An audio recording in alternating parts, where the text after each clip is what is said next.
அதாவது தேவையில்லாத சண்டை போடுறதோ, தேவையில்லாத கூச்சல் போடுறதோ, இது தேவையில்லாத ஒரு விஷயத்துல வந்து ஒருத்தர் அடிச்சுக்கிறதோ, இல்ல கெட்ட வார்த்தை பேசுறதோ, இது கேமே கிடையாது. எதுக்கு இத்தனை பேர் முதல்ல இருக்காங்க? சண்டை போடணும்னா 4 பேர் போதுமே. எதுக்கு 18 பேர், 19 பேர், 22 பேர் எதுக்கு இருக்காங்க பிக் பாஸ்ல?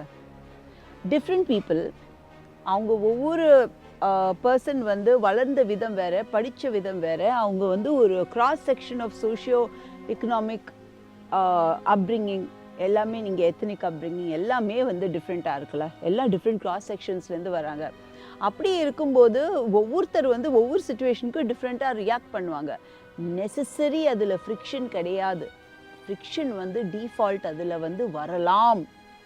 ஒரு சில இடத்துல வந்து வரலாம். ஏன்னா நீங்கள் ஒரு விஷயத்த உங்கள் கோணத்துலேருந்து பார்ப்பீங்க. நான் இது வந்து டேக் இட் ஈஸியாக இருப்பேன். ஸோ உங்களுக்கு அந்த கேள்வி எழும்பலாம். எதுக்காக இவங்க வந்து இதை வந்து இவ்வளோ அசால்ட்டாக பார்க்குறாங்க? எனக்கு இது ஒரு பெரிய விஷயமா தெரியுது. நான் எங்கேருந்து வரையணும், எனக்கு இது ஒரு பெரிய விஷயமா, இல்லை உங்களுக்கு அது பெரிய விஷயமா தெரியுதுன்னா அது உங்கள் கண்ணோட்டம்.